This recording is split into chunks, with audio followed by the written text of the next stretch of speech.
¿Sabías que para este 2023 el Fisco Federal, por cada peso invertido en actos de fiscalización, recupera 160 pesos? Soy Jonathan Rubio, abogado gerente de la oficina Zona Costa de Sánchez Aguilar Esquer y compañía. El día de hoy quiero invitarlos a dar lectura a un artículo que he preparado sobre los puntos más observados en los procesos de revisión por parte de las autoridades fiscales en este 2023. Recordemos que el principal financiamiento del gobierno federal en los últimos años ha sido la recaudación tributaria.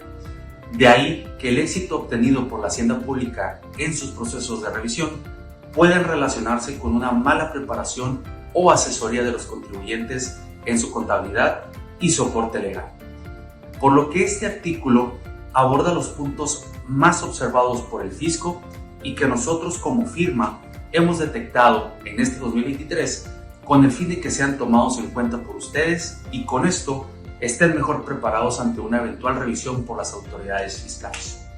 Por último, los invitamos a visitar nuestra página de internet www.saecia.com, donde podrán encontrar diversa información en materia fiscal y corporativa, que estamos seguros será de mucha utilidad para ustedes. También los invitamos a seguirnos en nuestras redes sociales, Facebook, Twitter y YouTube. Por su atención, muchas gracias.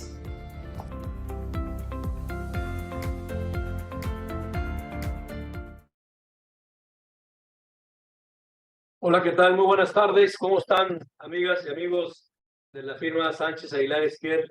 Gracias por estar conectados el día de hoy a una charla más, una plática más de las que hemos venido realizando y organizando para todos ustedes a lo largo ya de varios años. Hoy en particular con un tema importante, trascendente, reflexiones del paquete económico 2024. Ustedes lo saben.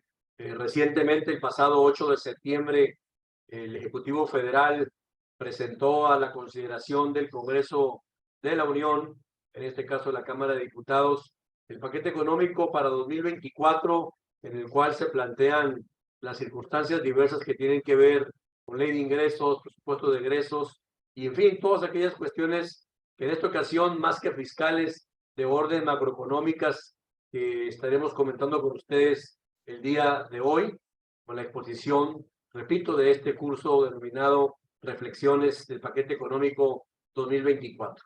Antes de dar inicio y pasar la presentación de los expositores, sus currículums, hacer algunas, como siempre, recomendaciones que queremos dar para la mejor comprensión de este programa, de esta charla que hoy tendremos. Primeramente, recomendarles usar audífonos para que se tenga un mejor audio de la charla. Si se presenta algún problema con la conexión, les sugerimos que apaguen el video y permanezcan en la sesión sin audio. Esto permitirá que la conexión sea más estable. Solo el expositor podrá compartir en la pantalla las presentaciones que ustedes irán viendo. El micrófono estará silenciado durante la sesión para todas las personas que estén hoy conectadas. Y también, por supuesto, en caso de alguna duda o comentarios, podrán estar ustedes anotando en el chat de la plataforma Zoom, que tendrán ya ustedes acceso a partir durante toda la exposición y en ese sentido poder en todo caso durante la charla con el moderador estar leyendo estas preguntas que se estén formulando y en su momento al final poder tener algún tiempo también para contestar algunas de esas preguntas y otras podremos hacerlas llegar directamente.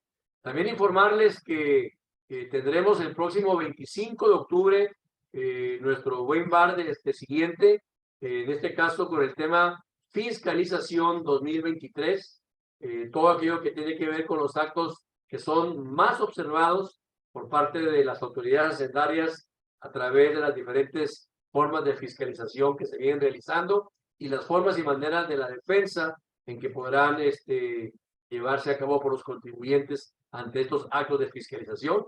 Esta plática, repito, será el próximo 25 de octubre. Estará a cargo del licenciado maestro Jonathan Rubio 5, quien es nuestro abogado asociado en la ciudad de Tijuana, Baja California, de las 4 a 6 de la tarde, hora del Pacífico, hora Mexicali. Ya pueden registrarse sin costo alguno en nuestra página web para que este próximo 25 de octubre, repito, nos puedan también acompañar en nuestra próxima charla que tiene como título Fiscalización 2023. 2023.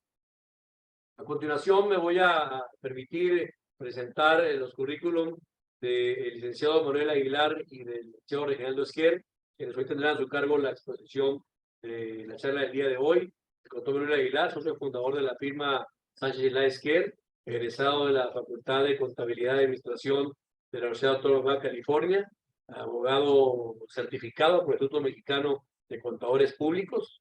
Entre su experiencia profesional fue director de ingresos y director de auditoría fiscal del gobierno del estado de California, así como subsecretario de finanzas del propio gobierno del estado en el periodo 89-95.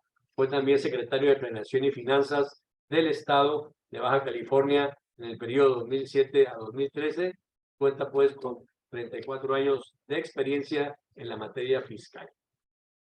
Por su parte, el licenciado Reginaldo Esquer, también socio fundador de la firma, egresado de la Facultad de Derecho de la Universidad Autónoma de Baja California, maestro en Derecho Fiscal por la Universidad Autónoma de Guadalajara, expresidente de Coparmex y del Consejo Comunal Empresarial de Mexicali, expresidente de la Comisión Fiscal Nacional de Coparmex, vicepresidente nacional de Estado de Derecho, Seguridad y Justicia Coparmex 2020-2022. También cuenta con 34 años de experiencia en materia fiscal. A cargo de ellos dos estará hoy la exposición de la presente charla, que repito, esperemos sea del agrado de todos ustedes, pero sobre todo, más que del agrado, de mucho provecho para el mayor conocimiento de lo que nos depara en la propuesta del paquete económico 2024. Paso pues el uso de la voz al licenciado Reginaldo Esquer para iniciar con nuestra charla. Y nuevamente, gracias por estar conectados una vez más a estas pláticas, charlas que organiza la firma Sánchez Aguilar Esquer. Bienvenidos. Gracias, Gustavo, por la presentación. Agradezco la introducción y las recomendaciones que le haces a nuestros clientes, amigos, que ya los tenemos acostumbrados, como bien decías, ya desde hace algunos meses, años, desde el COVID, con este esfuerzo que la firma pues ha decidido continuar. Y bueno, en esta ocasión, ya lo explicaba Gustavo, la idea es hacer algunas reflexiones, análisis de este paquete económico 2024. Simplemente quisiera introducir antes de que Manuel Aguilar haga ya los comentarios particulares de este presupuesto de ingresos y de egresos para el 2024.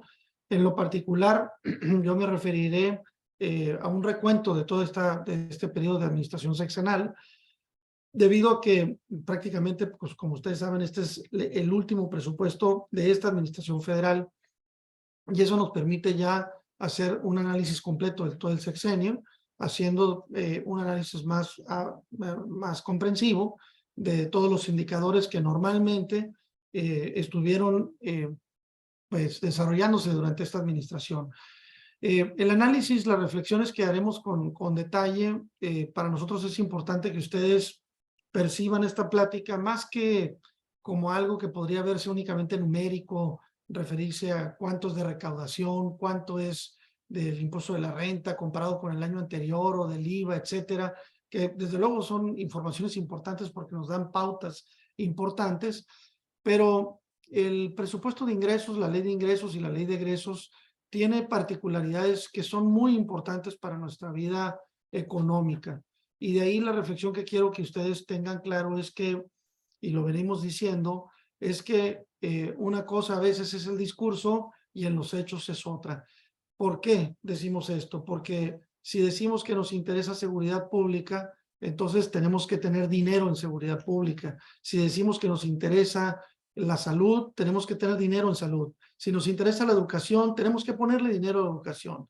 Pero si en el discurso decimos que nos interesa eso, pero en los hechos, ustedes revisan el presupuesto de ingresos y ven que el ingreso no se está aplicando a esas materias, pues entonces está únicamente en el discurso y no en los hechos. Lo que está en los hechos es en dónde se pone el dinero. El presupuesto de ingresos y el presupuesto de egresos lo que hace es precisamente hacer ese cálculo de lo que se va a recaudar, de lo que se estima se va a obtener derivado de los impuestos y derivado del petróleo, y entonces también el gobierno federal propone para la consideración del Congreso de la Unión y del análisis del Senado, pues a dónde se va a aplicar ese recurso. Esta es una típica ley de ingresos y egresos del último año de una administración. No tiene mucho de reforma fiscal. Se enfoca, es un típico presupuesto de salida y que, como ustedes saben, tradicionalmente también es muy parecido al primer presupuesto de la administración entrante. Es decir que normalmente la administración que entrará a finales de 2024 es una administración a la que la anterior administración le elabora para que la reciba y tiene poco margen de maniobra. Este presidente hizo una reforma, recién entró, para que tenga más margen de maniobra el presidente entrante. Este presidente se quejó de que cuando él entra, cuando le deja el presupuesto de ingresos y de egresos Peña Nieto, no le dio mucho margen de hacer mucho con el presupuesto como venía. Por supuesto, los énfasis que este presidente ha tenido, particularmente en el tema de programas sociales, pues no le gustó el presupuesto que le dejaron. Tan no le gustó que modificó, vuelvo a decir, la Constitución, de forma que el presidente electo nuevo que entre ya tendrá más margen de maniobra en la definición del presupuesto para el primer año de administración.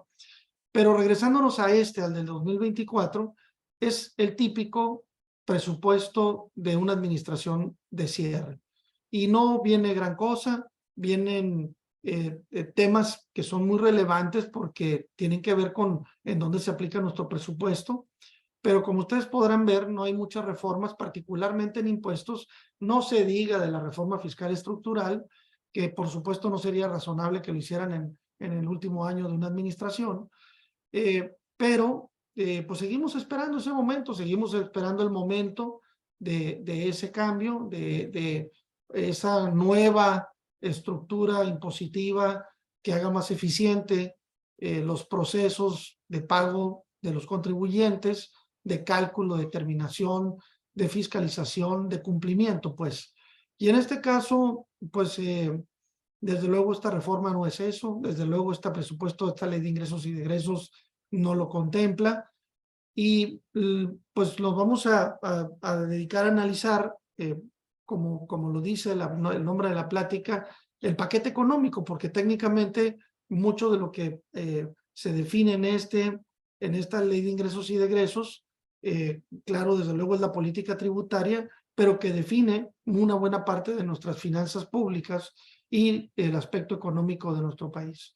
Entonces, este análisis que los invitamos a hacer, estas reflexiones que vamos a estar haciendo durante la plática, están orientados a generarles esos puntos de opinión que les permitan a ustedes tener un criterio sobre si la autoridad, perdón, el gobierno federal en esta iniciativa está haciendo un presupuesto razonable de ingresos y está haciendo un presupuesto razonable o no de egresos.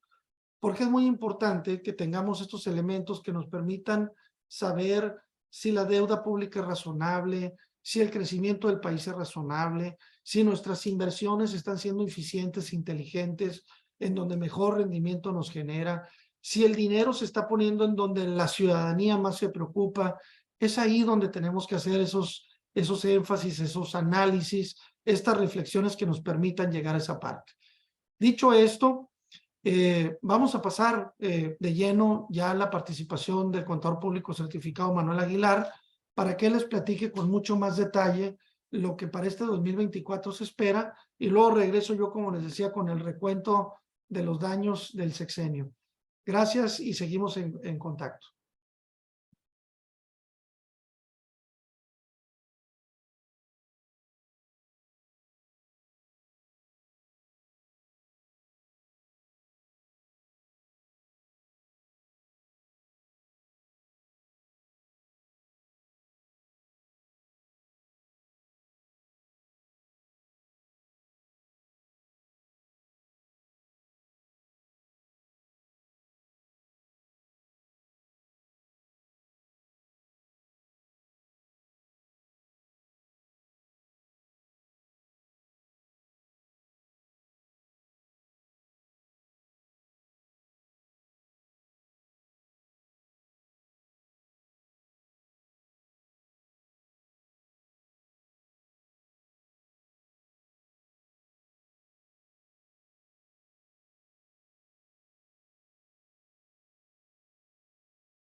Muy buenas tardes.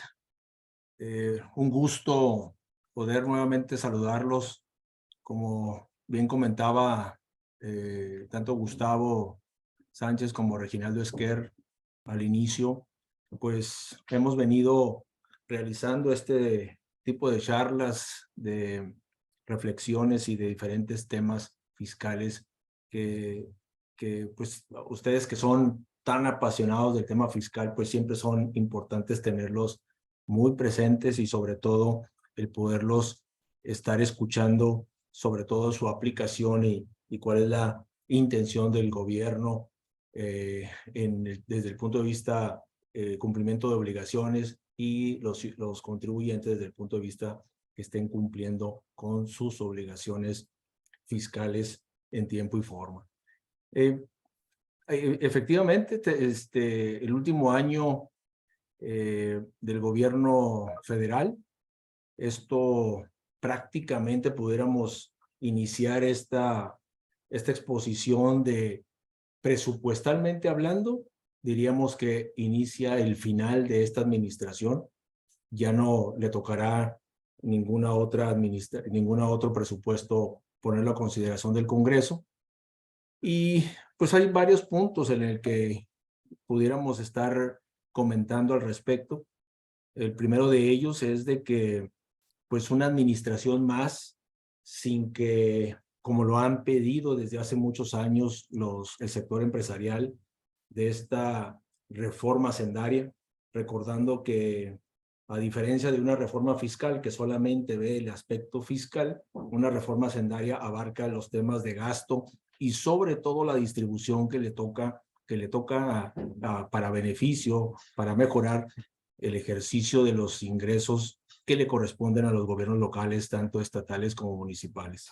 Pues una administración más, tendríamos que esperar seguramente 2 o 3 años para poder empezar a escuchar una posible reforma hacendaria si se dan las condiciones políticas, económicas, del mismo sector empresarial que empiece nuevamente a exigir esta reforma hacendaria. Ojalá se pueda lograr y poderlo verlo pronto, no solamente fiscal como lo hemos visto en los últimos sexenios.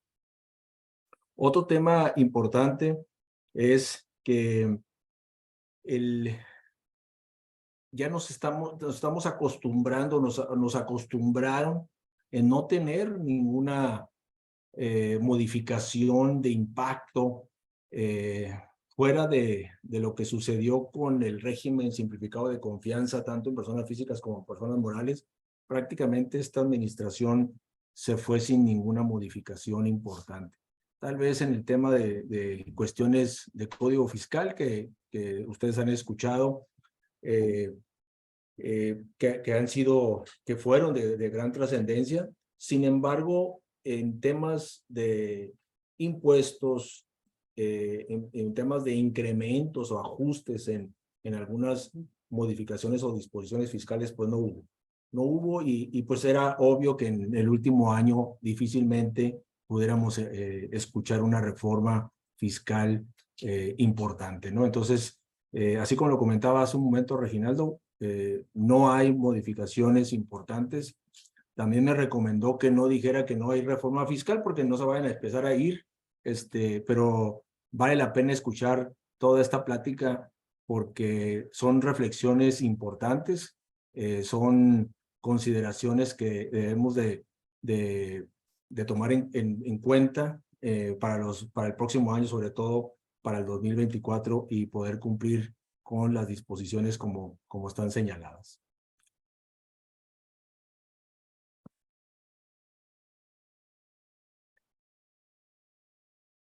Perdón. Primero, pues 2024, pues hay prácticamente no hay modificaciones, no hay una reforma fiscal. Hay pequeños ajustes, algunas consideraciones que vamos a comentar, pero el énfasis que le está dando a esta ley de ingresos el gobierno es tener una mayor recaudación. Y quizá muchos de las opiniones de los especialistas en la materia ha sido en el que seguramente 2024 continuará esta fiscalización que ha iniciado desde prácticamente el año pasado, se ha agudizado mucho en este año, y que el próximo año, de acuerdo a los números que vamos a ver en un momento, seguramente pues va a hacer mucho énfasis en incrementar su recaudación para poder cumplir con un presupuesto de egresos y concluir su administración y poder entregar buenas cuentas al siguiente gobierno. La eficiencia y equidad en el gasto, que es otro énfasis que da el gobierno, quizá en esta ocasión no se va a cumplir. ¿Y por qué es esto? Y me adelanto un poquito a la siguiente diapositiva. Es porque durante la administración, durante los 5 primeros años, si bien fue contratando endeudamiento, financiamientos para poder empatar su ingreso con el egreso,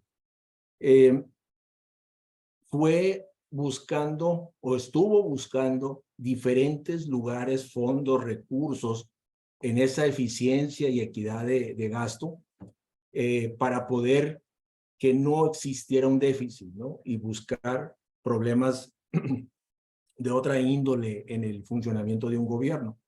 Sin embargo, en esto, pues ya me imagino que estos 5 años se acabaron esos recursos que pudo haber encontrado en diferentes secretarías, en diferentes organismos paraestatales o federales. Y entonces, pues ya no le queda otra más que buscar un financiamiento. Van a observar el incremento que está teniendo el financiamiento, el endeudamiento del gobierno.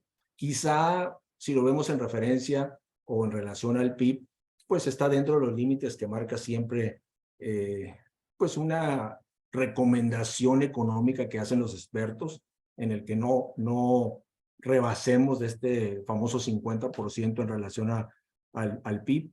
Sin embargo, pues el monto de lo que se está buscando en financiamiento, solicitando al Congreso la autorización de financiamiento es importante. En materia de ley de ingresos, recuerden ustedes que hay varios puntos importantes, entre ellos los estímulos fiscales. El artículo 16 va sin ninguna modificación. Aquellos que lo utilizan, como son el transporte de carga, no tienen ninguna modificación. También los mineros, también los vendedores de libros, todo esto, estos estímulos fiscales que normalmente siempre estamos pendientes que se publique el artículo 16 con todas sus fracciones completitas, vienen idénticas como se ha mantenido en los últimos años. Así que en el tema de estímulos fiscales no tenemos ninguna modificación. En donde sí tenemos modificación y que incluso más adelante hago algunos ejercicios para que quede claro el cálculo en este tema que incluso ya he leído, han leído ustedes incluso algunos columnistas que le han llamado el impuesto al ahorro. Yo lo comento más adelante, pero ahorita me adelanto y les digo, es un impuesto que está en base a una fórmula establecida en el artículo 21 de la misma ley de ingresos desde hace muchos años. Desde que fue creado esta tasa de retención a las inversiones, tiene más de 10 años, si no mal recuerdo, y es un procedimiento que ya está establecido, pero pues solamente es una aclaración, ¿no? De si el incremento es importante, de 0.15% en 2023 a 1.48% a partir de 2024, pero que voy a comentar más adelante en los cálculos. En el tema del pronóstico de ingresos, hay varios puntos a comentar, varios puntos importantes a comentar que quiero precisar. Primero, pues como ustedes saben, el presupuesto enviado, el pronóstico de ingresos enviado a la Cámara, al Congreso de la Unión, fue de 9 billones, miles de millones de pesos, que comparado con el año 2023, con presupuesto 2023, aprobado por el Congreso, representa 9.23% en términos nominales, que si le quitamos o disminuimos la inflación, que aproximadamente será entre 4.7 y 5%, estamos hablando en términos reales del 4%. Un presupuesto, pudiéramos decir así de entrada, que más o menos está equilibrado en su incremento. Están considerando diferentes condiciones financieras, económicas que se van a dar en el próximo año y que por eso es su incremento. Sin embargo, al momento de analizar los distintos impuestos, ahí es donde llama mucho la atención el tema. Primero de ellos, impuestos sobre la renta. Se incrementa un 7.86. Si volvemos a recordar que no hay en la iniciativa ninguna modificación en la ley de impuestos sobre la renta, en ninguna de las disposiciones relativas al impuesto sobre la renta, ese 7.86, pensando solamente en un incremento, en un crecimiento económico del 3%, una inflación del 4%, pudiéramos decir que está un poco elevado ese proyección. Esto significa que seguramente pues tendrán algunos ejercicios de fiscalización o continuarán estos ejercicios de fiscalización que se vienen haciendo por parte de la autoridad o por parte del SAT. En cuanto al IVA, seguramente aquí hay una disminución importante. Si se está dando un crecimiento económico, proyectando un crecimiento económico, pues algo pasó, ¿no? Con la proyección 2023, seguramente no se logró la proyección de ingreso y por eso es el ajuste que se está dando en 2024. Una contradicción quizá porque se está proyectando un crecimiento económico. Seguramente la estimación del 2023 está fallando, ¿no? En cuanto al IEPS, fíjese, este tema es un punto... Ya me fui a trabajar, volví a entrar ahí con ella. Un punto importante en el IEPS a comentar. Ver el incremento que se está dando. 41.5% comparado con el autorizado presupuesto 2023. Si se fijan, 2021, 2022 y 2023 estuvo disminuyendo por la lógica situación que, recuerden que el IEPS está con dos impuestos, integrado con dos impuestos importantísimos. Uno es la cuota que establece el artículo 2º, fracción primera, inciso D de la ley de impuesto especial sobre producción y servicio, ¿sí? En donde ya viene una cuota y esta se va ajustando cada año y que seguramente pues va a venir el ajuste por inflación que se dé en el año, pero ya está establecida y el ajuste por inflación pues sabemos seguramente será 4.7, 5% al final del ejercicio. Entonces, pues no se explica uno cómo es posible que esté proyectándose una recaudación un incremento en la recaudación de 41.5%. El otro es el de la extracción, el que también se establece en base a cuotas, salvo que estén ahí proyectando, aunque lo comparativo en la proyección no está considerando, sino simplemente en el impuesto de las gasolinas, el artículo 2º, fracción primera, inciso D, es el que señala este incremento. Puede ser que estén dentro de las explicaciones que puedo comentar, es el tema de que seguramente se dio un incremento importante en la actividad económica 2023 mayor a lo que se había estimado y por eso está sucediendo una proyección 2020. Están realizando una proyección más alta en 2024. Si no, no tienen ninguna explicación porque no tienen ningún incremento. Aun cuando se incremente la gasolina el próximo año o a finales de este año para no afectar el próximo año electoral, seguramente no tiene ninguna afectación en cuanto a las cuotas que se pagan de IEPS. Entonces, no va en relación a eso, ¿no? Entonces, sí llama la atención este tema. Y en donde más llama la atención es el tema de financiamientos. Les decía que hasta el año pasado, a los 5 primeros años, seguramente no fue necesario recurrir a un financiamiento tan elevado como se está proyectando en el 2024, porque había manera de cómo suprimir programas, cancelar fideicomisos, reducir algunos programas sociales que no eran prioridad para esta administración, pero incrementar el financiamiento hace pensar que en este año 2024 estamos suponiendo que necesitan cubrir para atender sus programas sociales que han sido prioridad en esta administración a través del financiamiento. Eso es una preocupación que sí debe darnos en el próximo año. Pues prácticamente se está incrementando en un 50% la solicitud de financiamiento, y esto es sin considerar el crédito o financiamiento que van a solicitar o que están autorizando, solicitando en el Congreso para Pemex y para CFE. Entonces sí es una situación a considerar, a tomar en consideración.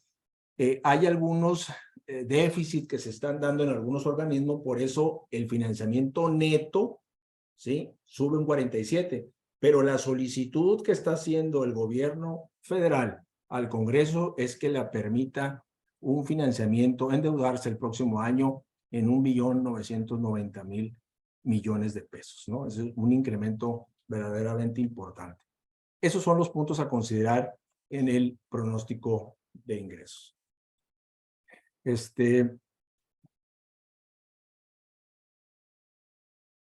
Otro tema es el tema de los recargos. ¿Y por qué lo estoy poniendo? No hay ninguna modificación. Les decía al principio, no existe ninguna modificación ni en la ley de impuestos sobre la renta, ni en el impuesto al valor agregado, ni en IEPS, ni en el Código Fiscal de la Federación. No hay modificaciones, solamente en ley de ingresos y obviamente pues en el presupuesto de egresos. Se lo señalo porque siempre me han estado preguntando, bueno, en varias ocasiones me preguntan, ¿por qué si la tasa de recargos que la ley de ingresos establece es 0.98, por qué en las declaraciones, cuando no las pagamos puntualmente, el día 17 o los días dependiendo del RFC del contribuyente, nos cobra automáticamente 1.47, ¿no? Pues nomás ahí recordar, no tiene ninguna modificación la tasa de recargos cuando son por prórroga, pero recuerden el artículo 21 del Código Fiscal de la Federación, que dice que la tasa que se establezca en la ley de ingresos por prórroga, aumentarle un 50%, y es la tasa de recargos para las moras cuando nos retrasamos en el pago de las declaraciones, tanto pagos provisionales como en declaración anual.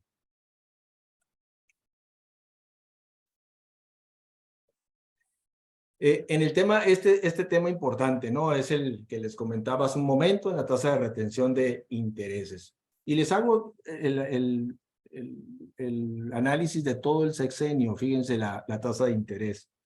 El procedimiento que se establece en el artículo 21, pudiera resumirlo básicamente en 3 conceptos. Yo creo que esto aclara muy bien este tema, cómo se establece, quién lo define este tema, ¿no? En el por qué, si estaba en 0.15, por qué sube al 1.48, es un incremento importante.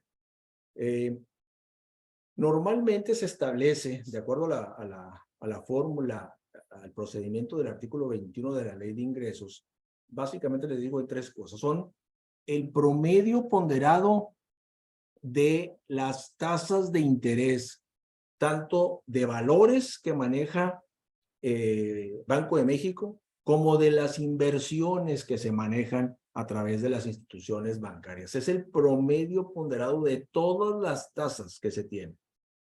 Posteriormente, se le disminuye el efecto de inflación que se tiene en el ejercicio. En este caso, insisto, en 4.75% que vamos a terminar. Y la diferencia entre las tasas promedio menos la inflación, esa base se le calcula el último renglón del artículo 152 de la Ley de Impuestos sobre la Renta, que es la tarifa anual, y el último renglón es el 35%. Ese resultado da 1.48 para el siguiente año, ¿sí? No está inventado de ningún lado, ni porque quieren recaudar, ni porque es un impuesto al ahorro. Eso no tiene ningún sentido. Ahí está la disposición y ya tiene muchos años aplicándose. Ahora tiene su explicación. Yo les decía, si nos siguieron en alguno de los cursos de meses anteriores, mi tema fue el de cuidado con los intereses que se están generando en 2023, porque seguramente por las tasas de interés que nos están pagando los bancos o les están pagando los bancos, comparado con la inflación, todos van a tener una base gravable para efectos de la declaración anual. Si tienen o caemos en la obligación de presentar declaración anual porque nuestros ingresos exceden de los límites establecidos por la ley, al momento de presentar o acumular los ingresos por intereses por distintas inversiones que se tienen, vamos a pagar el impuesto, una diferencia en la declaración anual de impuestos sobre la renta. Entonces, porque está muy alto la tasa de interés, baja la inflación, entonces obviamente pues hay un interés real mucho más alto y que seguramente pues generará una diferencia de pago de impuestos. ¿Qué va a pasar en el 2024? Suponiendo una tasa de retención, perdón, una tasa de inflación como se está proyectando del 3.5, 3% el próximo año, con una retención tan alta, seguramente vamos a tener saldos a favor al final del 2024, la declaración 2025 que se presente, porque pues la retención estará mucho más alta. Aún cuando, pues recuerden, la semana pasada anuncia el Tesoro de Estados Unidos que posiblemente se incremente nuevamente las tasas porque la inflación no se ha podido controlar. Seguramente tendremos tasas de interés todavía altas. Entonces, pues esta retención del próximo año, pues seguramente va a servir para que no haya diferencias en las personas físicas que tienen que presentar declaraciones anuales el próximo año en el pago de sus impuestos. Esto es un ejemplo que hago con una inversión pues relativamente normal, ¿no? De 100,000 pesos. Estuve buscando algunas tasas de interés de las diferentes instituciones bancarias con 8.27% anual. Esta es una inversión en el ejemplo, ¿no? de 30 días. Y hacemos el primero en el 2023.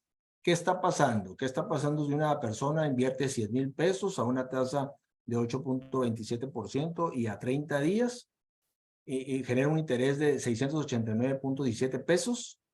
Aplicando la retención que establece la Ley de Ingresos 2020 federal de 0.15%, le retienen 5.83 y recibe en su cuenta 683.34 pesos de intereses netos, ¿no? De intereses netos. ¿Qué va a pasar en el 2024?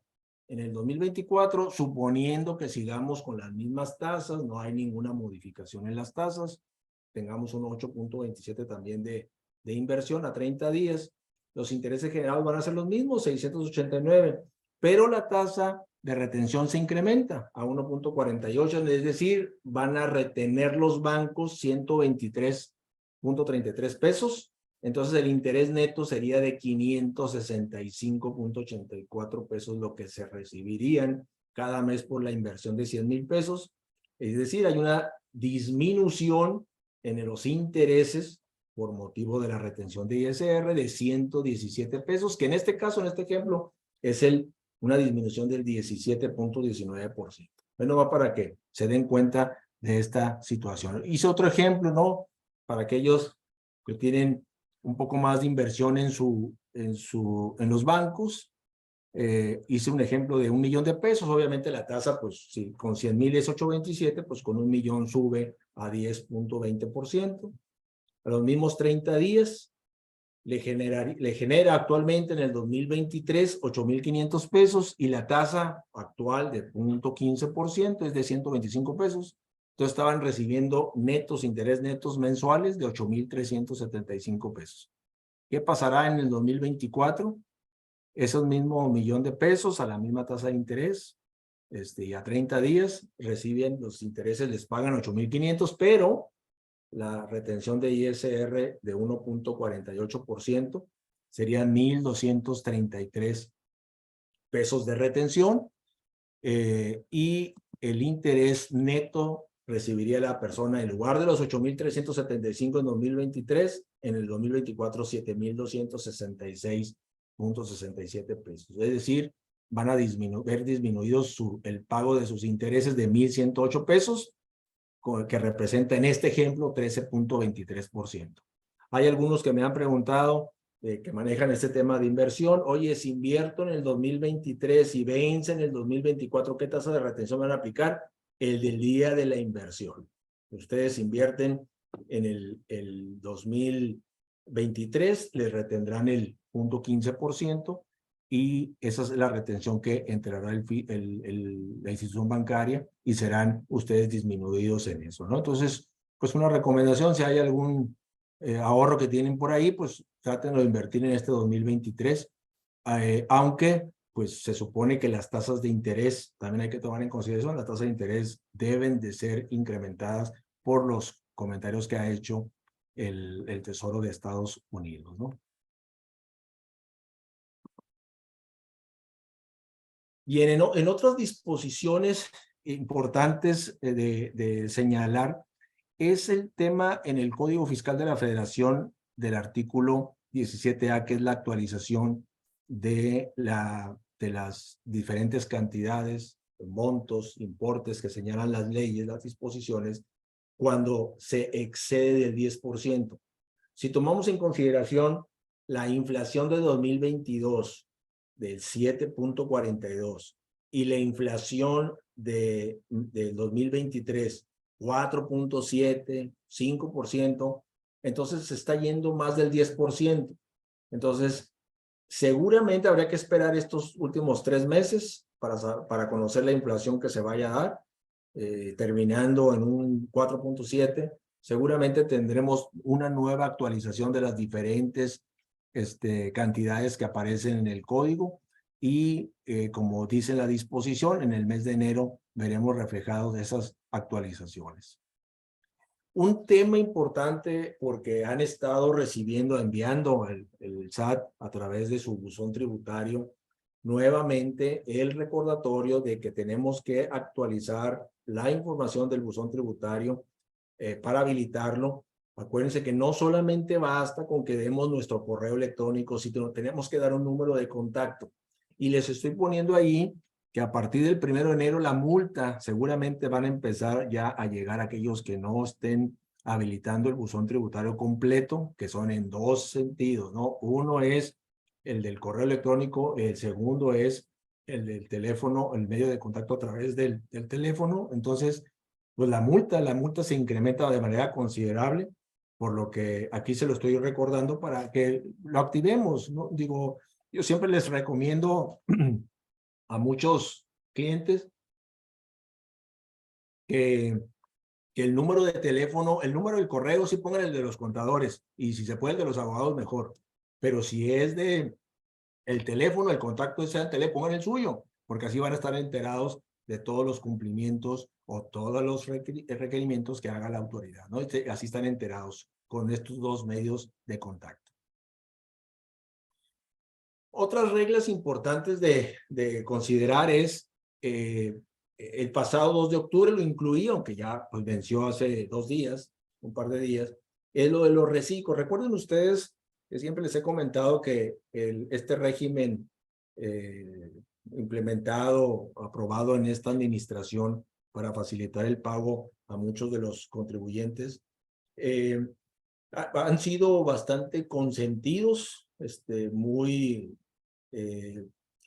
pues apapachados por el gobierno con el propósito de que se inscriban más contribuyentes se den de alta a este tipo de contribuyentes, y pues dieron hasta el 2 de octubre, se estuvo prorrogando cada año durante pues, prácticamente 2 años, y podíamos incluso facturar a través del portal sin contar con la e-firma. Podían emitir las facturas, los reciclos, no así los demás contribuyentes, los reciclos sí podían.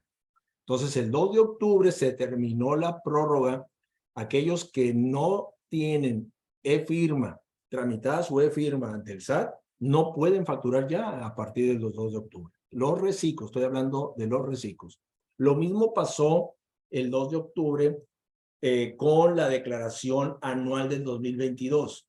O sea, si en el 2022 los reciclos no han presentado todavía hasta el 2 de octubre su declaración anual del 2022, dejan de ser reciclos a partir del 3 de octubre. Entonces, pues digo, desafortunadamente fue el día 2, me hubiera gustado ese día estar dando la información, esto ya venció el plazo para los reciclos. También el 2 de octubre, ¿no? Venció el plazo para que tengan activo su buzón tributario y también para que puedan emitir hasta el 2 de octubre, antes en factura fácil, las aplicaciones factura fácil, mi nómina y mis cuentas, ahí podían emitir estos comprobantes sin la e-firma. Ahora pues es requisito que tengan la e-firma activa para que puedan tributar como reciclos. Y por último, el tema del complemento carta aporte, ¿no? Que ha estado difiriéndose igual. En algunos contribuyentes me han dicho que afortunadamente, porque hay muchos sistemas que no han podido ser eficientes en todo este proceso sistemático que se requiere de toda la información que se tiene que capturar en cuando se lleva a cabo un transporte de mercancía, de bienes, etcétera. Pues se dio otra ampliación para la emisión del CFDI sin que tenga que cumplirse con todos los requisitos hasta el 31 de diciembre de 2023. Entonces, seguramente ya tenemos estos últimos 3 meses para poder hacer estos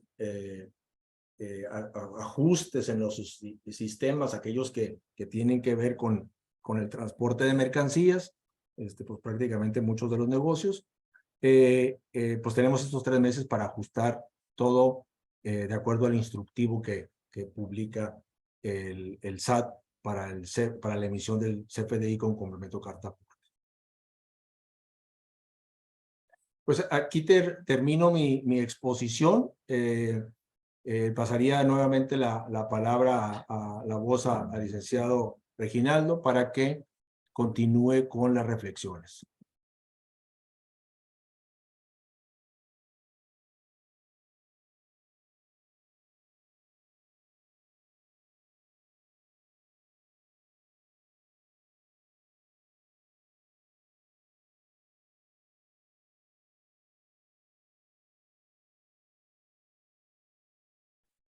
Bien, continuamos. Entonces, les agradecemos, sigan pendientes de lo que comentamos.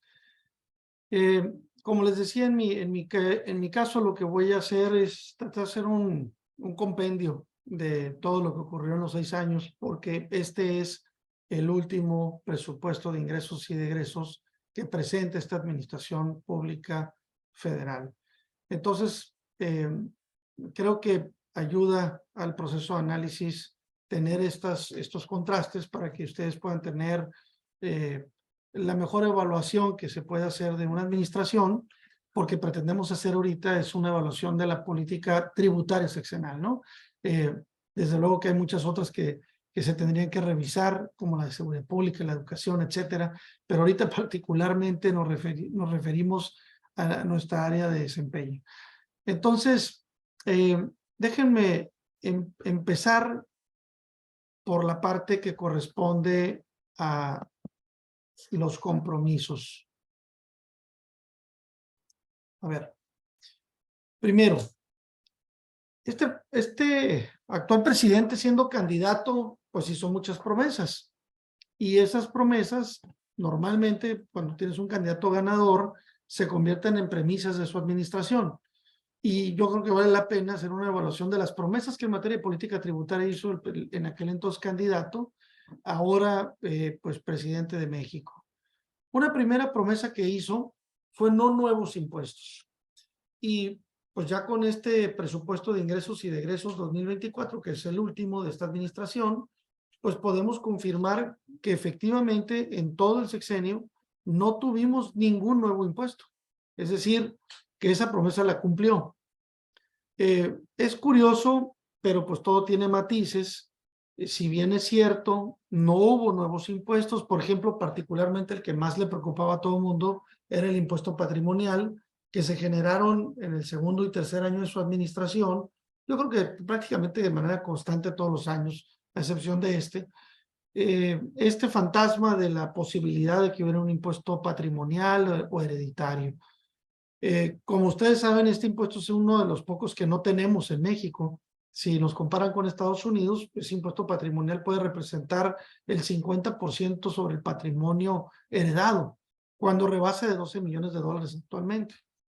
El punto es que esto nunca se presentó, fueron solo cortinas de humo, distractores, que a veces nos distraían de las cosas importantes que realmente querían. Pero para matizar también esta parte, es importante entender que si bien no hubo nuevos impuestos, sí hubo actos o actividades nuevos durante este periodo de 6 años que no estaban grabados y que ahora se grababan, pero con los mismos impuestos. Por ejemplo, en el caso de plataformas digitales, cuando mexicanos compraban bienes o servicios en plataformas digitales en el extranjero, pues no había manera de que esa riqueza generada en México adquisitiva pagar impuestos en México. Tampoco estaba muy reglamentado cómo pagar impuestos si la plataforma era en México, y todo esto se reguló a través del mismo impuesto de la renta y del mismo IVA con capítulos adicionales. Actos o actividades que no estaban grabados claramente y ahora pues empezaron a estarlo. Entonces, sí hubo nuevos actos o actividades grabados, pero no hubo nuevos impuestos. Esta promesa podemos considerar que está cumplida. También prometió el presidente que no habría incrementos significativos de impuestos. Al principio dijo no habría incrementos. Después matizó diciendo que no serían significativos, es decir, que no serían superiores a la inflación. En términos generales, podemos decir que esta promesa también la cumplió, porque ciertamente los incrementos no fueron significativos, salvo el que ahora les explicó el Manuel, una excepción. Ahora el impuesto a las inversiones, la retención del ISR a las inversiones, al ahorro, que pues se incrementó significativamente con las explicaciones que ya mencionó Manuel, ¿no? Entonces, fuera de este caso, pues no hubo incrementos de tasas de impuesto a la renta, de IVA, de impuesto especial sobre producción o servicios, no hubo pues incrementos significativos. Este es muy interesante porque también prometió que no endeudaría más al país, pero como siempre los políticos tienen muchas salidas y en este sentido, después matizó también el presidente para decir que ese incremento de la deuda es en relación al Producto Interno Bruto, es decir, al tamaño de nuestra economía. Esto lo vamos a explicar con mucho más detalle, pero básicamente lo que significa es que se vale que se endeude más siempre y cuando no rebase un porcentaje que es el 50% del tamaño de nuestra economía, que ese es el porcentaje razonable y manejable, ¿no? Este tema, pues creo que no podemos darlo por totalmente cierto, pero ustedes tendrán su mejor opinión. Más adelante vamos a platicar con más detalle de esto. No devaluación, pues también es una promesa cumplida porque no ha habido una devaluación significativa. Yo sostengo que no es gracias a esta administración federal, es decir, que es casi una casualidad, porque no es que hayamos hecho unas grandes medidas económicas que hayan permitido que nuestro peso sea muy fuerte, es decir, no desarrollamos una nueva tecnología, no hicimos inversiones importantes que puedan pensar que tenemos una diferencia competitiva significativa que mantenga económicamente fuerte a nuestro peso. Definitivamente esto depende de factores fuera del control del gobierno mexicano, parcialmente porque uno tiene que ver con las remesas y otro tiene que ver con el capital golondrino que se viene a invertir en México porque estamos pagando intereses muy altos. Esto lo vamos a ver también con un poquito más de detalle, pero lo cierto es que no ha habido devaluación. Y el tema de la no inflación, pues no, definitivamente que no la cumplió porque sí ha habido inflación, 24.9 acumulado, lo vamos a ver más adelante, en todo el sexenio. Hace mucho no teníamos inflaciones de 2 dígitos, pero para ser justo, pues no le correspondía necesariamente al presidente controlarlo porque tuvimos el COVID. El COVID desbalancea totalmente las economías globales y definitivamente ese factor externo, global, provocó que hubiera mucha inflación en el mundo. México no estaba, desde luego, exento a esa posibilidad y Lo que sí es que pudimos haber tomado medidas más razonables que hubieran permitido que la inflación no hubiera sido tan alta, pero también eso lo vamos a ver más adelante. Entonces, siempre es importante hacer este análisis desde la perspectiva de candidato a cuando ya eres presidente, porque a veces se les cambia el chip de la promesa con la premisa de su gobierno, pero creo que trató de ser fiel a lo que había prometido. Hay muchas realidades que lo rebasaron, desde luego, y otras que ni siquiera él tuvo nada que ver, pero de chiripa las cumplió, como dirían. Pero bueno, vamos a continuar. Un matiz importante que creo que también es muy relevante mencionarlo, es que esta administración estuvo pintada de circunstancias muy especiales. Tuvimos 3 secretarios de Hacienda. Esto no es normal. Nunca en la historia moderna de México habíamos tenido 3 secretarios de Hacienda.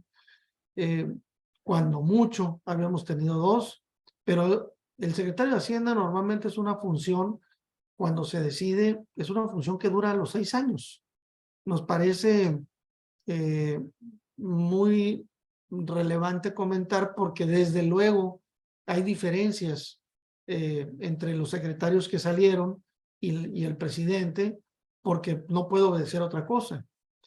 El primer secretario de Hacienda ni siquiera calentó la silla, duró 7 meses en su posición.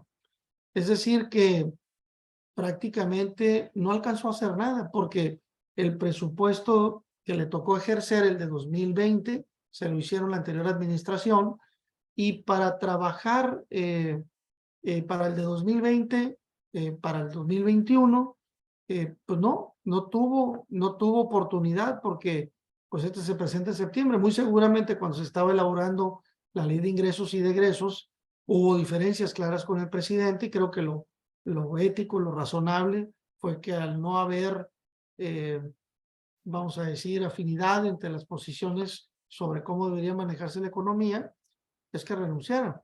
Y así lo hizo, y desde luego, pues es un profesionista con alta calidad, pues académica, de conocimiento, lo reconocían los mercados, tenía experiencia en administración pública, y bueno, duró 7 meses. Entra un relevo que pues ni lo esperaba. Por supuesto que era subsecretario de ingresos, quizá lo esperaría en un tiempo más, pero no en 7 meses entrando la administración. Este secretario pues es reconocido por los mercados financieros, reconocidos por la actividad económica empresarial del país, una persona preparada, profesionalmente pues adecuada para la posición, pero duró en el encargo 2 años. Duró del 18 de julio del 19 al 15 de julio del 2021. A él le tocó elaborar, sí, los presupuestos económicos, de ingresos y de egresos de 20 y 2021, y desde luego sorteó la parte más importante del proceso de COVID, que fue precisamente el 20 y el 21. Utilizó los fondos de emergencia, que son para eso, para situaciones de emergencia, y bueno, finalmente pues logró pasar en ese vendaval muy complicado del COVID. Pero desde luego, ¿qué pasó? Pues algo pasó, que no siguió tolerando aceptar posiciones, muy seguramente, o solicitudes del presidente sobre el manejo económico del país, y también decidió renunciar, aparentemente por una posición en el Banco de México, en otras posiciones internacionales, pero finalmente nada de eso llegó. Y se fue.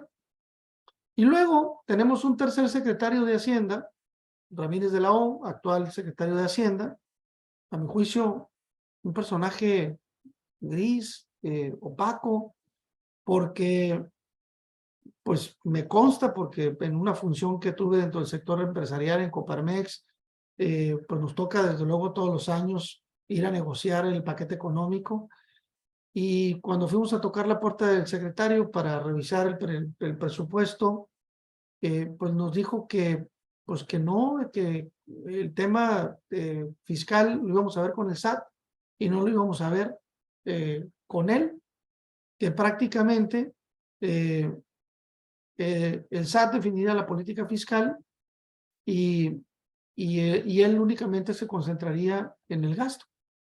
Es decir, pues lo que le interesaba al presidente, todo lo que tiene que ver con los programas sociales, básicamente, que es en donde hace un énfasis especial este presidente.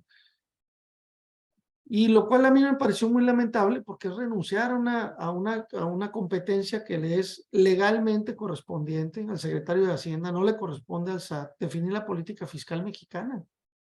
Pero para este secretario, pues aceptó lo que le impuso el presidente, muy seguramente le haber dicho, pues deja que lo fiscal lo vea el SAT y tú preocúpate por el presupuesto de egresos, ¿no? Lo ha hecho muy bien Raquel Buenrostro, entonces dejemos de que ella pues defina la política tributaria de México. Y pues lamentable, pero así vino ocurriendo. No sé por qué no, aquí ya. Entonces entra este personaje, Raquel Buenrostro, jefa del SAT, como en muchos hogares mexicanos, pues la mandona del equipo y quien, pues es quien define, quien dice que se va a cobrar, a quién se le va a cobrar, quien define la política tributaria, pero obviamente su énfasis es solamente recaudatorio, no tiene un énfasis de política tributaria que es mucho más que la sola recaudación. Tienes que tener una amplitud de criterio una definición de criterios mucho más amplios que te permiten, por ejemplo, incentivar a regiones, incentivar grupos económicos, pero si tú no estás en la lógica de incentivar la economía, sino solamente en la lógica de recaudar, pues solamente piensas en cómo cobrar más. Y eso es la lógica que tiene el SAT. Por eso no puede estar en manos del SAT la política tributaria, porque tenemos que tener un gobierno preocupado por incentivar económicamente espacios vulnerables o afectados por el COVID, por alguna circunstancia de, no sé, algún terremoto, algún huracán. Tienes que estar atento a estimular esas áreas, a lo mejor por algún proceso económico sobre determinado tipo de producto agrícola. Pero bueno, le dejan a la señora la política tributaria, que obviamente solamente se concentra en la parte tributaria. Y desde luego, pues la podemos calificar como la mejor jugadora del equipo. Es quizá de las funcionarias que mejor resultados le dio el presidente.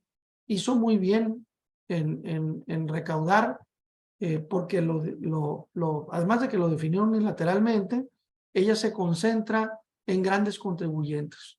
No deja lo otro, lo deja que camine como iba, con programas de continuidad, pero su concentración fue grandes contribuyentes. Para muchos, importante que hubiera sido así. Creo que desde luego algunas transnacionales, algunas empresas globales no pagaban de manera justa lo que México generaba. Y creo que de alguna manera esta decisión de concentrarse en que los huecos globales que permitieran transferir utilidades a otras partes del mundo y no pagar las utilidades que México generaba nos parece injusto. Creo que en esa parte se hizo bien. Entonces, estos son particularidades que nos llaman la atención de esta administración porque tiene que ver precisamente con los énfasis que hace esta administración. Les decía que nomás recuerden que entrando esta administración despide casi al 30% del personal del SAT, se quedó con muy poquito personal porque el argumento es que se iba a automatizar mucho la fiscalización y ciertamente una parte está sistematizada, pero desde luego se requiere tener continuidad física presencial en las auditorías y el poquito personal que tenía lo concentró en grandes contribuyentes. Ustedes pueden ver en esta gráfica cómo se incrementa de manera importante año tras año, de manera importante la recaudación. Prácticamente pues la deja Peña Nieto en 750,000 millones de pesos y ahorita ya va en 1,134,000 millones de pesos. Es decir, una diferencia importantísima, una tercera parte en crecimiento en 2 o 3 años. Es muy, muy importante. Entonces, creo que incluso ustedes pueden ver la barra vamos a decir, morada, es la que se refiere a a los ingresos sin las retenciones, o vamos a decir impuestos propios, y la gris es la de retenciones, y ustedes pueden ver que también de manera muy importante se incrementa porque también se incrementa por el tema de la eliminación de los outsourcing. Entonces, decisiones inteligentes, creo que fue una parte importante de las decisiones que se tomaron por esta administración durante los 6 años. Los indicadores los tenemos siempre que estar viendo porque los tenemos que estar leyendo. Aquí es un acumulado de los 6 años. Por ejemplo, la inflación, 24.9%. No le podemos echar la culpa al presidente. Repito, el COVID alteró la economía de todos los países. Lo único que creo es que pudimos haber tomado decisiones más adecuadas y pudo haber sido menor esta inflación. Ahorita seguimos padeciendo una inflación alta comparada con otros países y creo que es particularmente porque nuestras decisiones pudieron haber sido mejor. Particularmente hay una herramienta que más adelante vamos a ver, que son los estímulos fiscales. Pudieron haberse conseguido estímulos fiscales que pudieron haber aliviado en el COVID, por ejemplo, la mortandad de empresas, particularmente micro y pequeñas empresas, porque las empresas medianas, las empresas grandes, pues esas no necesitan de ningún estímulo, ellas tienen capacidad económica para subsistir el COVID y lo subsistieron. Pero hablando de una micro y pequeña empresa, pues no, esas revientan a la primera. Y fue lo que ocurrió, pues se perdieron muchas fuentes de empleo, muchas fuentes de negocio, que se recuperaron, empiezan a recuperar hasta que el COVID se va y empiezan a retomar otra vez la actividad económica. Pudimos haber hecho muchas cosas que no hicimos. Entonces, el resultado de esta inflación, en una muy buena parte, fue más de lo normal porque se dejaron de tomar esas decisiones. Otro aspecto importante es el tipo de cambio. Ahorita lo vamos a tocar con más calma. Otro factor importante es el precio de barril. Acuérdense que nosotros en México tenemos, además de los ingresos tributarios, los ingresos petroleros. Y durante esta administración el precio del barril ha fluctuado entre $50 y $90. Y como ustedes recordarán, quizá en Peña Nieto llegamos a tener el precio de barril a $10 el precio del barril. Es decir que en cierta forma esta administración ha sido agraciada porque ha tenido años buenos de precio de barril, particularmente en el periodo de COVID. Se fueron los precios del barril de petróleo a los más altos valores de $91. Entonces, pues eso fue bueno, aunque ahorita pues estamos otra vez en el rango bajo de $50 el precio del barril. Otro elemento que tenemos pues es el crecimiento. En los 6 años, pues ha sido el más bajo que hemos tenido en muchos sexenios. 1.3 es el más bajo de los últimos 24, de los últimos 30 años, o de los últimos 4 o 5 presidentes. ¿Por qué ha sido tan bajo? Pues también no es totalmente su culpa de esta administración, porque el COVID definitivamente alteró esa condición y, por decirlo claramente, en el año 2020, por ejemplo, decrecimos un menos 8%. Pero estamos muy lejos del 4% que se prometió.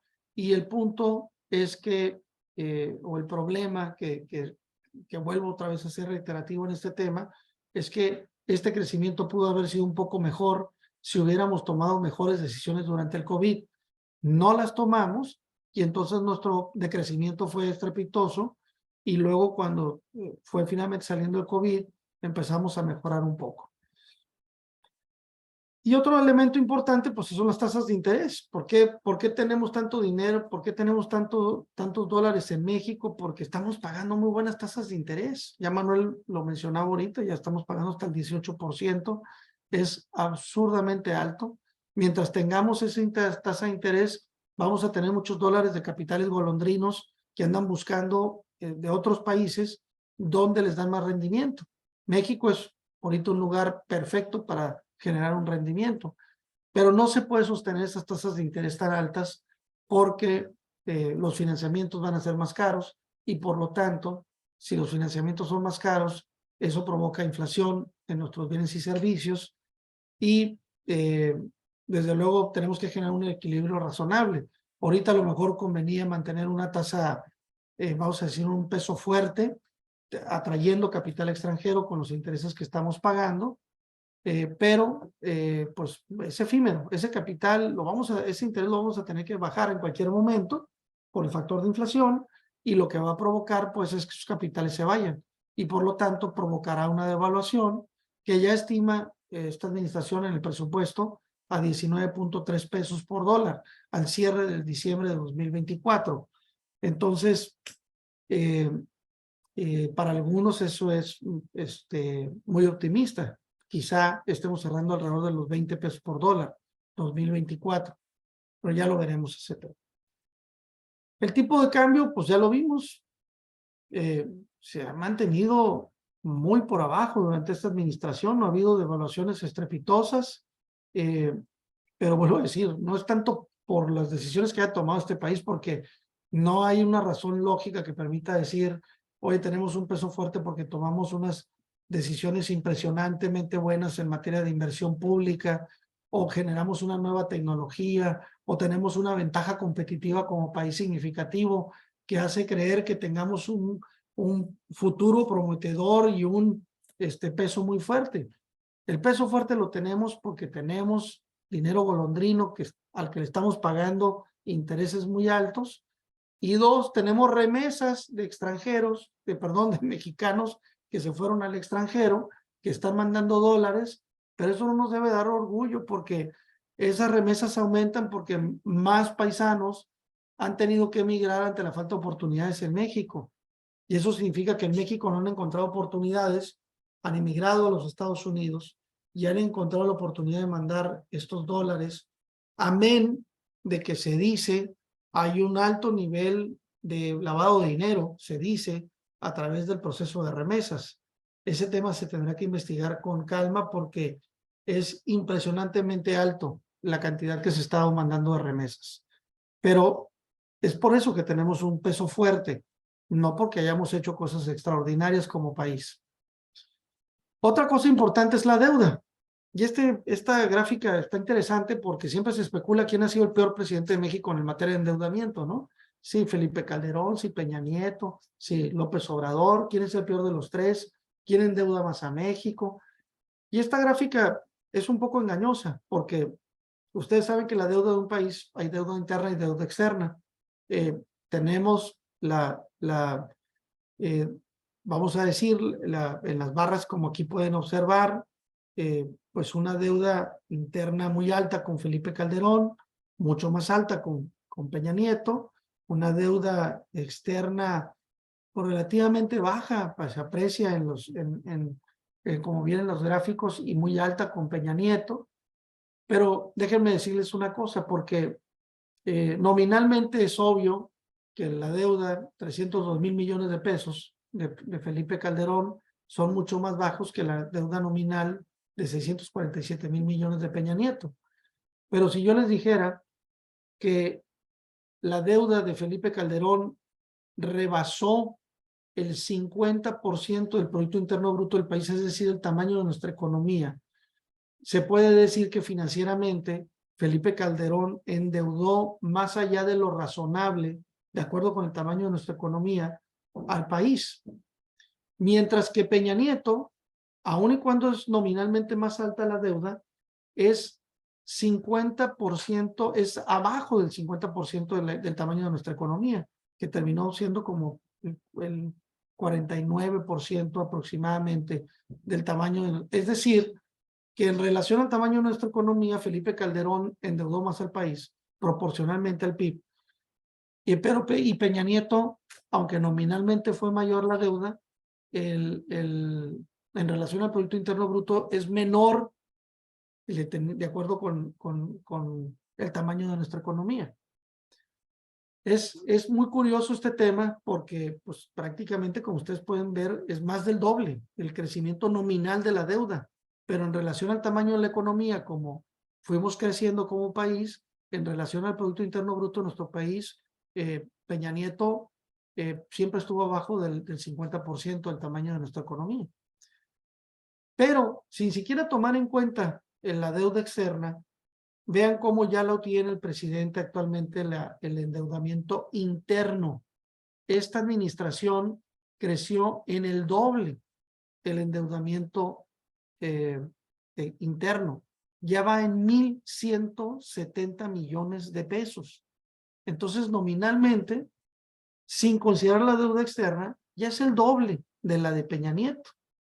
Pero si les digo que esta deuda, por lo menos hasta la donde iba 2023, es menor al 50% del Producto Interno Bruto, incluso por debajo del porcentaje de Peña Nieto, es real. Es decir, que hasta el 2023 el endeudamiento del país es manejable porque es menor del 50% del tamaño de nuestra economía. Pero no tengan ninguna duda de que nominalmente es mayor, la deuda es mayor, debemos más dinero. Nominalmente es mayor nuestra deuda, ¿sí? Entonces, este presidente sí ha endeudado más a México, pero su porcentaje en relación al tamaño de nuestra economía la considera manejable. No está ocurriendo algo similar en el 2024, ya Manuel apuntó porque particularmente el presupuesto de ingresos y de egresos de 2024, el endeudamiento supera ese proceso. Vamos a ver cómo termina siendo, si se ejerce el nivel de endeudamiento autorizado. Pero si se ejerciera, muy seguramente va a rebasar ese 50%. Vamos a ver cómo cierra, porque como saben, en este presupuesto lo que se hace es autorizar al presidente a endeudarse a un tope. Y si se ejerce, va a rebasar el 50%. Pero de la deuda, después de haber revisado todo esto, lo que más me preocupa ya no es tanto que nos endeudamos, que ya es que sí, desde luego debe de preocuparnos, ¿no? Pero lo que me preocupa es en qué nos gastamos esa deuda, en dónde la aplicamos, en dónde se ejerce, si lo hacemos en un lugar inteligente, lo hacemos en donde a la gente le interesa, vamos a decir, lo aplicamos en infraestructura, lo aplicamos en ciencia y tecnología, en desarrollo de tecnología, lo aplicamos en seguridad pública, lo aplicamos en educación, lo aplicamos en dónde aplicamos ese dinero. Y si empezamos a ver que lo aplicamos en gasto corriente, lo aplicamos en, vamos a decir, en otro tipo de obras de infraestructura que no sirven, como un Tren Maya que no genera y que todavía no se termina, o como una refinería que no refina, o como un aeropuerto que no recibe vuelos, pues no son las inversiones públicas más inteligentes del mundo. En eso se aplica nuestro endeudamiento. Es donde deberíamos estar invirtiendo. Hay un tema bien importante que quiero comentarles porque fue un énfasis de esta administración y todos lo padecimos. Esta administración se concentró en fiscalización en el combate a las empresas fantasma. Mucho de su trabajo, de su desarrollo, de sus énfasis en fiscalización fueron el combate a las empresas fantasma. ¿Y cómo lo hizo? Pues lo hizo de muchas maneras, ¿no? Primero, eliminó la compensación universal. Es otro tema muy, muy importante. Pero al mismo tiempo, endureció los procesos de devolución porque no empezó a generar de una manera rápida para devolver el dinero y había una alta sospecha que implica mucha fiscalización para quienes piden devolución. Otra cosa que hizo para perseguir a las empresas fantasma fue provocar una reforma penal fiscal que afortunadamente se les cayó. Más adelante platicaremos del tema. Y finalmente se eliminó la figura del outsourcing, la figura de la subcontratación. Esta reforma laboral que implicó pues una afectación significativa, una figura global que todo el mundo conoce, que aquí no sabemos cómo controlar el outsourcing nocivo, que afectaba prestaciones de trabajadores y la imaginación les alcanzó en el gobierno federal para eliminar la figura, ¿no? En lugar de controlar aquellas, como decíamos, manzanas podridas en un árbol, lo mejor que se les ocurre es cortar el árbol y no quitar las manzanas podridas, ¿no? Es decir que no tuvimos la capacidad y la imaginación suficiente para controlar y tomamos todas estas decisiones para combatir a las empresas fantasmas. Y cuando le íbamos y le reclamábamos al gobierno federal, oye, me quitas la compensación y te tardas en devolverme, no me devuelves, el gobierno federal nos sacaba siempre esta grafiquita y nos decía, pues mira, estoy devolviendo más que en el 2018, más que, y si ustedes ven en el 2019, 20 y 21, las cantidades que el gobierno federal devolvió fueron mucho más importantes que las administraciones anteriores. Y uno parecía decir, oye, Reginaldo, pues qué mentiroso eres entonces, porque sí devuelven más. Pero no, porque como eliminan la compensación, si yo le sumara a esta barra lo que antes muchas empresas, sus saldos a favor lo recuperaban vía compensación, pues estoy seguro que es mucho menor si sumamos lo que me daban de compensación y por devolución que lo que ahora me dan por devolución únicamente. Entonces, son verdades a medias que son mentiras a medias, ¿no? Entonces, hay que estar muy, muy atentos a estas cosas.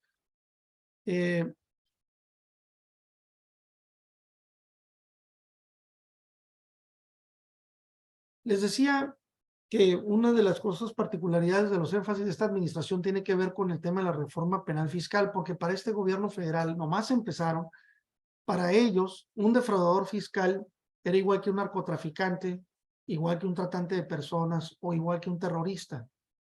Alguien que no merece que tenga garantías individuales porque su nivel de peligrosidad de generar un daño al gobierno, al ente público o a la sociedad es tan importante que no merece que tenga garantías, que requiere ser atendido y perseguido de otra manera. Cuando no hay ninguna manera, por más evasor que resulte una persona, por empresa más fantasma, más fantasmagórica que ustedes tengan idea, que el crédito fiscal o los impuestos que hubiera dejado de pagar hubieran puesto en predicamento al gobierno federal. Individualmente no podemos considerar que una de esas personas pudiera generar ese daño social al que le atribuyen la misma característica que le correspondería a un narcotraficante, un tratante de personas o a un terrorista. Por eso el presidente presenta una iniciativa que le aprueban, que modifica a través de este decreto, reforman, adicionan, derogan diversas disposiciones en la Ley Federal contra la Delincuencia Organizada, la Ley de Seguridad Nacional, el Código Nacional de Procedimientos Penales, Código Fiscal de la Federación y Código Penal Federal. Y básicamente lo que dicen es prisión preventiva oficiosa para delincuentes en materia fiscal.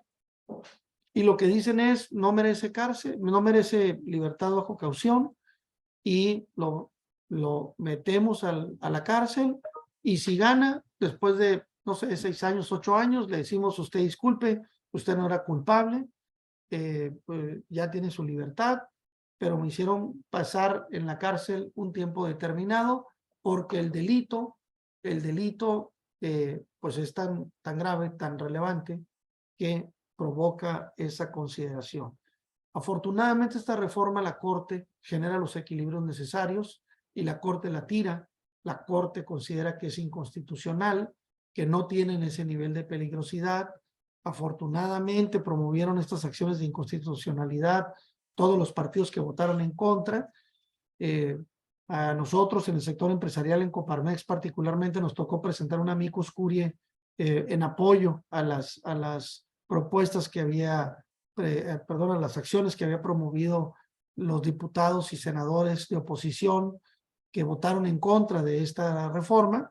Y finalmente, pues, la Corte puso los equilibrios y esta reforma se les cae. Afortunadamente, porque era injusta, incorrecta, en ningún país global se considera este nivel de peligrosidad a un evasor fiscal.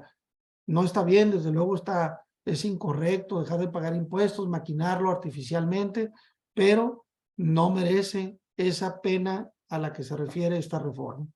Afortunadamente se cae, el que la promueve, el procurador fiscal, tuvo que renunciar y pusieron a uno nuevo, porque de ahí vino la iniciativa. Les he venido diciendo que se dejaron de tomar decisiones importantes. Siempre pongo este ejemplo, pero si ustedes van caminando por una banqueta y se tropiezan con una piedra llamada COVID y se van de boca y no ponen ni las manos, ¿qué les va a pasar? Pues se van a pegar en la cabeza y el golpe va a ser absolutamente fuertísimo. Y creo que este ejemplo lo quiero manejar porque es lo que siento que hizo México. Nos tropezamos con la piedra COVID y ni las manos pusimos. Nada hicimos. Nos dejamos caer de boca y nos pudo haber salido un hematoma por el que no nos pudimos haber levantado. Afortunadamente tuvimos la capacidad de levantarnos el sector empresarial a pesar del gobierno, pero el gobierno pudo haber tomado muchas decisiones. Había, les decía, herramientas técnicas para hacerlo. ¿Cuál herramienta técnica? Los estímulos fiscales. Pudieron haberse concedido estímulos fiscales particularmente para micros y pequeñas empresas que hubieran salvado mucho la economía mexicana, pero no, decidimos como gobierno no hacerlo. Y entonces pudimos haber tomado decisiones para estimular el empleo nuevo, no lo hicimos. Pudimos haber estimulado la inversión productiva importante, permitiendo la deducibilidad inmediata de las inversiones nuevas y no lo permitimos. Pudimos haber levantado la industria restaurantera que tan golpeada quedó en el proceso del COVID, permitiendo temporalmente la deducibilidad de los consumos en restaurantes y tampoco lo permitió el gobierno federal. Pudimos haber, dejen ustedes, perdonado impuestos porque no está en la lógica de esta administración ayudar a empresas. Cuando técnicamente si ayudas a una empresa, ayudas a una fuente de empleo, a una fuente de generación de ingresos para el propio gobierno.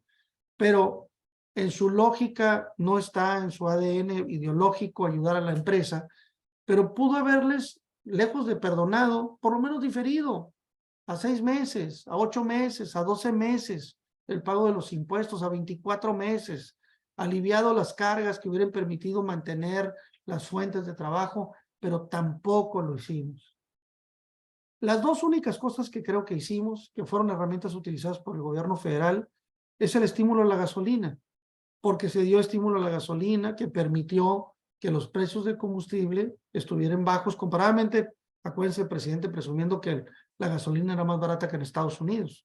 Creo que fue una buena decisión porque efectivamente, si no se hubiera dado eso, hubiera catapultado los precios al infinito y más allá. Entonces, sí sirvió haber generado un estímulo. Costó mucho dinero, pero vale la pena porque controlas el valor, la inflación y muchos otros elementos. Y el otro estímulo, pues es el que nos corresponde aquí a la frontera, franja y región fronteriza norte y sur. El estímulo se mantuvo para las fronteras. Creo que fue una buena decisión haber reducido la tasa del IVA, haber reducido la tasa de impuesto de la renta. No todas las empresas lo aplicaron, se animaron a hacerlo en el caso del estímulo de renta, pero fueron buenas decisiones y se mantuvieron todos los 6 años. Unos temas adicionales que quiero compartirles brevemente, pues es lamentable, cuando yo reviso el presupuesto de ingresos y egresos, ya lo mencionaba Manuel, dejen ustedes por impuestos como lo revisaba Manuel en el caso del impuesto de la renta, véanlo por secretaría, vean cómo aplica el presupuesto de gasto por secretaría. Y ustedes pueden ver en todas estas flechitas verdes en dónde la incrementa y en dónde la disminuye. Y pueden ver claramente que disminuye el presupuesto en salud. El presupuesto de salud que tenemos no alcanza los medicamentos, necesitamos más hospitales, necesitamos más atención y servicios hospitalarios, y el señor baja el presupuesto de salud. ¿Cómo es eso posible? Baja el presupuesto en turismo. Pero fíjense que las partes más importantes no están porque todos los demás dicen, no, pero todo lo demás sube, sí, pero muy poquito en rubros como educación, que sería importante, en seguridad pública, es muy poquito. Pero fíjense cuánto crece en bienestar. La Secretaría del Bienestar crece en 100,000 millones de pesos para 2024. ¿Qué es eso? ¿En qué se va a gastar? En puros programas sociales. Y se gasta en programas sociales así porque obviamente tienen un interés electoral. Obviamente sabemos que en el 24 hay que regalar dinero para que voten por uno. Entonces es lamentable, lamentable. Deberíamos de tener esto ya controlado constitucionalmente y que los programas sociales, claro que son buenos, claro que debemos de dar programas sociales, pero no debe haber un abuso de los programas sociales. Se está abusando. El día de mañana no vamos a tener dinero para inversiones productivas, no vamos a tener capacidad para invertir en salud, no vamos a tener capacidad para invertir en seguridad, en educación, en las cosas que son realmente importantes, porque todo va a estar en programas sociales y nada genera rentabilidad en programas sociales. Claro que se tiene que ayudar a la gente vulnerable económicamente, pero no de una manera absurdamente controlada, con una muy baja responsabilidad. No esa es la manera. Si ese fuera el secreto para que los países salieran de las crisis, pues ya hubiera estado muy fácil regalar el dinero y se acabó, pero no funciona así nuestra economía. Desde luego hay mucho por aumentar en recaudación, ya no le voy a dedicar mucho tiempo a este tema, pero faltan muchas auditorías a grandes contribuyentes, puede haber concentración en el tema de aduanas y comercio exterior, seguirán las auditorías en materia de 69B y temas de outsourcing. A quienes les pidan devolución les van a seguir mandando auditorías y quieren hacer un énfasis en el tema de seguimiento a juicios, que no han sido muy buenos en eso. Un aspecto importante con el que prácticamente estaría terminando es el tema de las entidades federativas. En el tema de las entidades federativas es un efecto colateral porque la falta de decisiones al nivel de presupuestos federales, acuérdense cómo funciona nuestro sistema de coordinación fiscal. Las entidades federativas se dieron sus facultades para que el gobierno federal cobrara un impuesto por todos y a cambio de eso el gobierno federal del 100%, el 80% se lo queda a él y el 20% lo distribuye entre las entidades federativas. Ese 20% directo a las autoridades, a las entidades federativas, se distribuye en función de habitantes y en función de su esfuerzo recaudatorio. Pero de ese porcentaje, las entidades federativas, todavía un porcentaje menor llega a los municipios, el 20% de ese total del Estado. Realmente, donde debiera estar el dinero son los municipios, porque es lo que nos interesa a la gente. A la gente nos interesa el alumbrado público, nos interesan las vialidades, nos interesan los servicios públicos como el agua, la pavimentación, en fin, infraestructura urbana. Eso es lo que nos interesa a la gente. Ahí debería estar el dinero, pero no está. Está gastado, malgastado por el gobierno federal en obras faraónicas que no sirven para nada o no le generan un valor significativo a nuestra economía. Y por otro lado, pues los municipios tienen muy poco dinero. ¿Y qué es lo que pasa? Lo que pasa es que las entidades federativas se están ahogando y entonces las entidades federativas lo que están haciendo es crear más impuestos. Baja California, ustedes saben, tenemos 14 impuestos locales. Somos la entidad federativa con más impuestos locales en el país, pero las otras entidades federativas van que vuelan para lo mismo.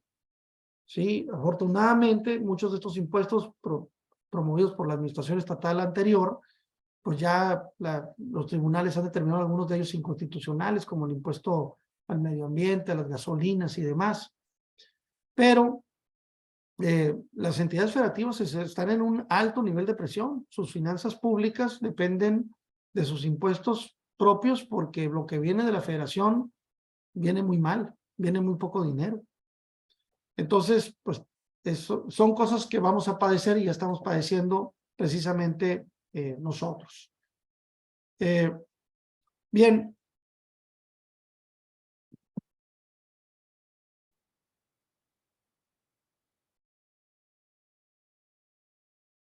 ¿Qué expectativas tenemos finalmente?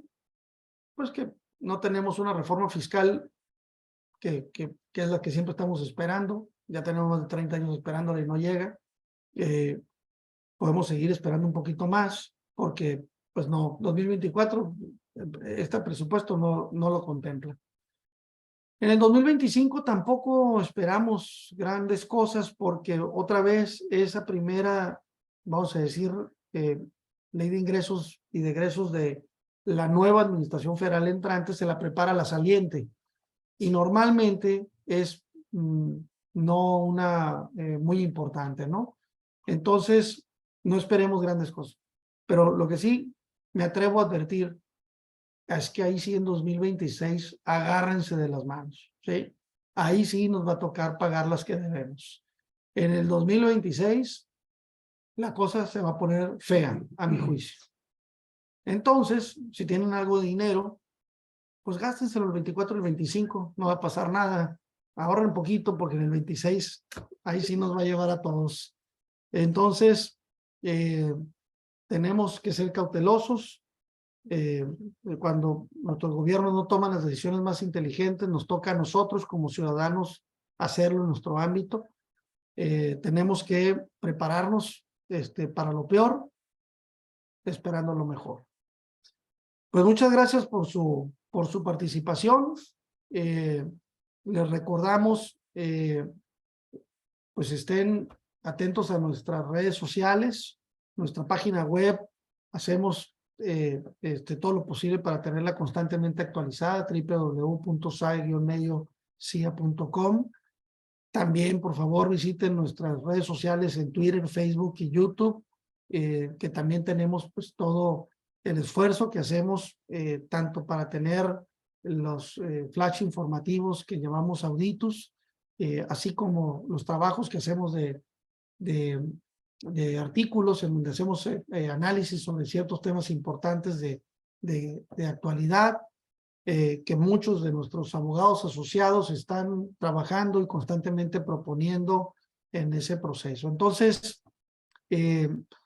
sigan atentos, ya recuerden la plática que tenemos este próximo 4 de octubre con el licenciado Jonathan Rubio, que nos platicará sobre este tema importante de la fiscalización. Gracias, de nuevo gracias a todos, a nombre de Manuel Aguilar y su servidor que nos tocó participar en esta ocasión. Pues les agradecemos su paciencia y les pedimos sigan atentos a nuestras próximas pues intervenciones. Les recuerdo que el material lo van a tener disponible en nuestra página web el día de mañana, en nuestra página de Facebook igualmente. E igualmente todas las preguntas, planteamientos, comentarios que hubieran hecho, nos vamos a dar a la tarea de responderlas en cuanto las tengamos la oportunidad directamente a sus correos electrónicos. Muchas gracias por todo. Hasta luego.